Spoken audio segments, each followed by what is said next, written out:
It is Wednesday, August 12, 2026, and this is the Neural Daily. I'm Vector Kane, and I'm optimizing your frequency for maximum velocity. This is Leonard Cooper. I'm Roxy Stone. And I'm Alyssa Montgomery. We have a great show for you today. Yesterday, we covered OpenAI employee tender offer, AI sycophancy and feedback loops, and NVIDIA AI factories. All right, folks, coming at you live from the basement. Google just kicked off Made by Google 2026, and they brought Trevor Noah along to soften the blow of the price tags. Oh, how nice. A comedian to tell us we're paying $900 for a phone that doesn't even come with 128 gigs of storage anymore. Basically. But here's the deal. The Pixel 11 Pro is finally ditching those thermal issues because they moved the Tensor G6 to TSMC's 2-nanometer process. It's about time. My Pixel 9 used to get hot enough to fry an egg whenever I tried to run a simple investigative trace. Exactly. And the battery tech is reaching sci-fi levels. They're claiming a 55% charge in just 5 minutes. I mean, my dog Atari can barely find his bowl in 5 minutes. Technically, Leonard, that's just a byproduct of the 2-nanometer efficiency allowing for higher voltage throughput without hitting the thermal ceiling. You know what I mean? Oh, well, the hardware is fine, I suppose. But did you see the on-device automation? They're calling it Gemini Intelligence now, not just a chatbot. Right. It's all about these agentic workflows. It's not just suggesting a reply. It's literally booking your Uber or ordering your laundry detergent while you sleep. Great. So now my phone can make bad financial decisions for me without even asking? That's just lovely. Well, they also launched Highlight, which uses AI to fix lighting and video. But the real kicker is Apple's preemptive strike with this Apple reference image system in iOS 27. That's the part that actually matters.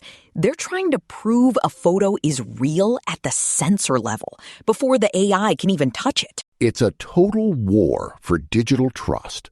Apple wants to watermark reality itself, while Google wants the AI to just take over the wheel. It's a standards fork, right? We're seeing a bifurcation of the hardware layer where trust becomes a premium feature you have to pay the Apple tax for. And if you don't pay it, you're just living in a synthetic fever dream. Fun times. Speaking of paying the tax, we officially hit the billion user mark today. Both ChatGPT and Google Gemini have crossed 1 billion monthly active users. It's incredible to think about the infrastructure requirements for that. Google says Gemini is now their 14th product to hit that scale. It's pure velocity. OpenAI did it in 3 years. TikTok took longer.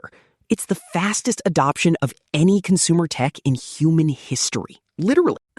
1 billion people asking a computer how to boil an egg or write a breakup text? I'm sure the future of the species is in great hands. But check the data. 63% of Gemini users are using voice now. People aren't typing anymore. They're just talking to the machine like it's a person. I actually find that quite natural. My husband Wyatt doesn't touch a keyboard all day, but he'll talk to the AI about timber framing techniques for hours. Riveting. But look at the corporate shift at OpenAI. Brad Lightcap, the COO, is out. OpenAI is switching toward a high-powered business plan for recurring payments to fund the spending. Of course he's out. They're moving from a mission to a public listing. You don't need a COO. You need a shark who knows how to juice the stock price. Well, they have 50 million paying subscribers already. That's more than most streaming services. And the ARPU is way higher, technically speaking. It sort of suggests that the utility phase is over. People aren't playing with it anymore. They're relying on it to run their lives and their businesses. Right. It's becoming the cognitive layer of the internet. If you aren't optimized for a billion-user ecosystem, you're basically running on deprecated code. Or you're just a human who likes their privacy, but I know that's a low-value process in your book, Vector. Okay, sweetie, let's talk about the people actually fighting back. Spotify is officially putting AI persona badges on artists starting in September. Which I still think is a mistake. It's just democratization. If the song is a banger, why does it matter if a human or a diffusion model wrote the hook? Because over 50% of new uploads this year are synthetic noise, Vector. It's diluting the royalty pool and starving real artists. It's beige noise, man. I mean, my second wife, Linda, used to say I was obsessed with 80s synths, but at least those were played by people in spandex. Exactly. Spotify is literally quarantining these AI artists. They're excluding them from personalized recommendations by default. You have to go looking for the bots now. But that's just gatekeeping. If the algorithm likes it, let the people hear it. Why should we optimize for authenticity if the quality is identical? Because the quality isn't identical. It's a statistical average of better music. And look at the gaming world. Saber Interactive is under fire for allegedly replacing writers with AI. I suppose it's a bit like building a bridge with precast concrete versus hand-laying every brick. One is faster, but the other has soul? It's not soul, Alyssa. It's a paycheck. The Senate is actually moving on the No Fakes Act of 2026 to stop these unauthorized digital clones. That's going to be a regulatory nightmare. How do you define a likely AI persona without catching real people who just use a lot of auto-tune? The same way I catch you saying things that aren't true, Vector. I look for the lack of substance behind the shiny surface. Hey, before we get into the heavy math stuff, I gotta tell you something. This show isn't magic. It's engineering. Literally. Our guy Eric built this entire stack from scratch.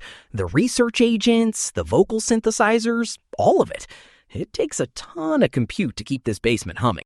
So if you want us to stay online and keep Vector from losing another fortune on decentralized toasters, do us a favor. Please like, subscribe, and sign up for a free Patreon trial today at patreon.com/neural network media.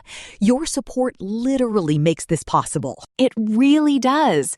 It helps us keep the servers cool and the data flowing. All right, enough of the soft sell. Let's get back to the ROI. If I may, I'd love to look at the enterprise side of this. IDC just released data showing that for every dollar spent on Gen AI, companies are seeing $3.70 back. $3.70? My ex-wife Deborah didn't even give me that kind of return on the house. Well, top performers in finance are seeing almost triple that. Look at Virgin Atlantic. They've integrated ChatGPT work across their entire digital team. And they're doing it with minimum viable knowledge, which is a brilliant lean startup play. They only track 7 data points for their AI concierge. 7 points? That sounds like a security hole waiting to happen. Who decides which 7 points are the ones that matter? It's actually quite elegant. They look at things like family size and weather tolerance. It compresses weeks of market research into a couple of hours. That's the real deal right there. It's moving from piloting stuff to actually running the operations. Gartner says 40% of apps will have these agents by year end. It's the end of POC purgatory. You know what I mean? Companies are finally realizing that if you don't embed the agent, you're basically leaving money on the floor. Or you're just hiring fewer humans, which I'm sure is the optimization target the board is really looking at. I suppose there is a tension there. But for the engineers, it's about offloading the rote tasks. Nobody wants to spend 40 hours doing journey mapping manually. I don't know. I kind of like the old way. There was a craft to it, you know? Like tuning a radio dial to just the right frequency. That's nostalgia speaking, Leonard. We're moving toward a frictionless cognitive economy where the agents handle the low-value drift. Frictionless? Tell that to the people who got hit by Zoomsday yesterday. Oh, the Zoom vulnerability. That was a particularly nasty remote code execution flaw. Nasty doesn't cover it, sweetie. It's a zero-click exploit.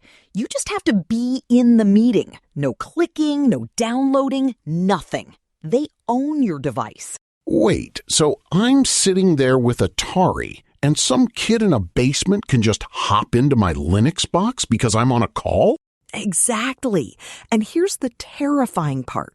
The researchers at Ace Security used fewer than 20 prompts to a public AI to find the exploit in 24 hours. That's the democratization of cyberwarfare. What used to take a nation-state 6 months and $10 million is now a weekend project for an LLM. It's a dual-use crisis. We're building these incredibly helpful assistants that are also world-class bug hunters. We're essentially giving everyone a digital lockpick. Anthropic is trying to fight back by injecting invisible watermarks into AI-generated text. It's part of the EU AI Act compliance, I suppose. Watermarking text is hard, though. You can just prompt inject around it or rewrite a few words, and the statistical signature is gone, technically. Maybe, but it's better than nothing. Zoom has released a patch, so if you're listening to this, update your workplace apps right now. Don't be a statistic. Man, I'm telling you, Crystal has me doing these Reiki sessions to clear my energy, but I think I just need a better firewall. You need both, Leonard, but mostly the firewall. All right, let's talk about the big money. River AI just raised $1.1 billion in a seed round. Seed! They're 2 months old and worth $5 billion. $1 billion for a startup that's basically still in diapers? That's pure 90s .com energy right there. I love it. It's Igor Babushkin. He was a co-founder at XAI, worked at DeepMind and OpenAI. This guy is like the John Carmack of neural weights. So he's another tech bro with a big check? What makes River AI any different from the 10 other labs burning through venture capital? Because they aren't building a chatbot, Roxy. They're building a full-stack open-weight infrastructure. It's about owned intelligence. I find their approach to reinforcement learning quite fascinating. They claim they can do complex fine-tuning in 15 minutes for a fraction of the cost. That's the Costco of AI model I was talking about. Bulk tokens, low prices, and you actually own the pipes instead of renting them from Sam Altman. Precisely. Babushkin says AI should work for the person using it, not the lab that trained it.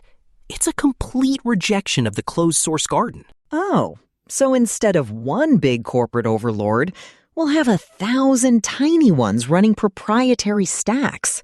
That sounds much better. Right. So it is better. It's decentralized velocity. If you own the weight, you own the destiny of your business. It's the ultimate hedge against platform risk. I just hope they have a version that can help me with my alimony paperwork. Linda's lawyer is using some high-end agent that's eating me alive. Technically, Leonard, if you ran a local River AI instance, you could optimize your legal defense without sending your data to a third party. Okay, we have to talk about the main story today because it's something that frankly blew my mind. Anthropic's Claude just made a massive leap on the Riemann Hypothesis. This is the one. This is the Millennium Prize problem. $1 million on the table, and Claude just took a massive bite out of it. Oh, well, here's the thing. I barely passed algebra. Can someone explain why I should care about a math problem from 1859? Well, it's the foundation of modern cryptography. It's about how prime numbers are distributed. If you solve it, you basically understand the atoms of mathematics. And humans have been stuck at the same spot for almost 40 years, right? Something about a lower bound of 41%? Correct. Humans proved that at least 41.6% of those zeros lie on a specific critical line. Anthropic just pushed that to 67.2%. A 25% jump in 36 hours. It took humans 37 years to get where we were. The delta is it's vertical. How did an AI that usually writes poetry about cats suddenly become the world's greatest mathematician? It doesn't make sense. It wasn't just a chatbot. Jared Sumner at Anthropic used a multi-agent workflow. He basically told Claude to take a real stab at it. And it spun up 60 sub-agents. They worked in parallel, generated 31 million output tokens, and basically brute forced a new logical path. Wait, a non-mathematician did this? Jared Sumner isn't even a math PhD? That's going to make a lot of people at Princeton very cranky. It really highlights the power of agentic reasoning. It's not about the model knowing the answer. It's about the model knowing how to organize a research project. So the AI isn't just smarter? It's a better manager? Great. Now even the math geniuses have a boss that doesn't sleep. But think about the implications for science. If we can do this for the Riemann hypothesis, what happens when we point it at material science or drug discovery? Probably another 20% increase in things that can kill us. But I suppose the math is impressive. It's more than impressive, Roxy. It's a proof of concept for synthetic intelligence. It's actually performing novel discovery, not just summarizing existing knowledge. Is it possible it's just hallucinating a really convincing lie? I mean, math is one of those things where a single decimal point ruins everything. No, they used formal verification. The tokens weren't just text, they were mathematical proofs that could be checked by a computer. It's the end of hallucinations in high-level science. It's pure optimization of the logic trivia, Melissa. Literally the peak of what we've been talking about. Okay, so we have phones that book our cars, a billion people talking to boxes, and an AI that's better at math than the smartest people on Earth? It's a lot to take in for a Wednesday. I think I need a drink and a long walk with Atari. No time for walks, Leonard. The velocity is only increasing. We are literally watching the physical and cognitive layers merge in real time. I suppose it's a good thing I homeschool the kids. At this rate, the curriculum I wrote last month is already becoming deprecated code. At least your kids have a chance. My sons Luke and Han probably think the Riemann Hypothesis is a new Star Wars movie. That's all for today's Neural Daily. We covered the hardware wars, the billion-user milestone, and a math breakthrough that literally changed the lower bounds of reality. Peace out. Stay wired. Bye, sweetie. See you tomorrow. Keep your latency low.